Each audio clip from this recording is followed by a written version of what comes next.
this whole idea of popping down. The idea that a neutral bow is a transitory stance, it's not meant to be a demonstration stance, which you're going to see at all seminars and videos and all this other stuff. The other thing is to say, I'm kind of synopsizing here, is the other thing to say is, if I'm going to grab, I'm just going to put my elbow over my foot. And I'm going to lock that arm in there. There was a time, Clyde O'Brien and I were at Mr. Tatum's second tournament on the beach. It was a while ago.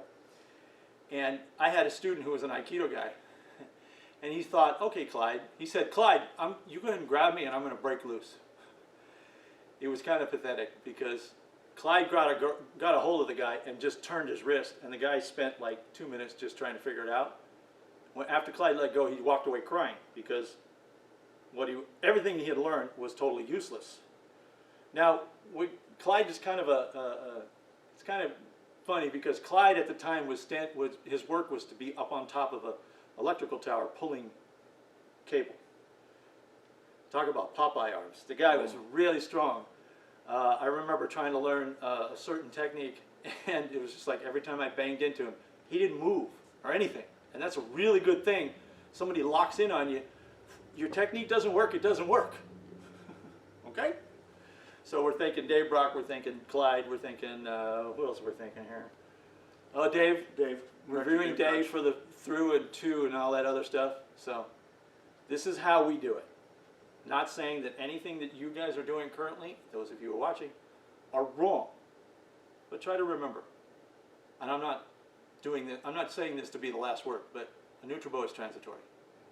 A high neutral bow only manipulates your height and your depth. What you do with it is then going to either add the manipulation of your width, so that because you have the time to do this, and then you're going to manipulate it again. So you're bouncing from one manipulation to the other. If it's bracing, you're not going forward. So you change what?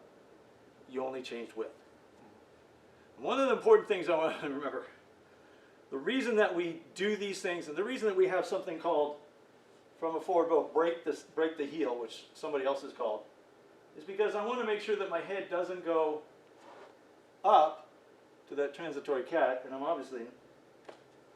So when I break the heel and I move back, putting that foot down is the reverse of what we were talking about. We can move out of it. You can't really move out of a forward bow backwards unless you turn or you have your heel up. And then you move away to the next high neutral. Thank you, Professor. With that, this has been a look back as we are looking back ourselves at the syllabus, at our vocabulary of motion, and going, what does a high neutral bow do to how we teach the system, the individual techniques. We're going to be going through a process of rewriting our student manuals of what this looks like and how we're going to teach it. Hopefully you guys gleaned something from that, but with that, for Professor Cole and myself, catch you guys later. Sword instruction 2 or not?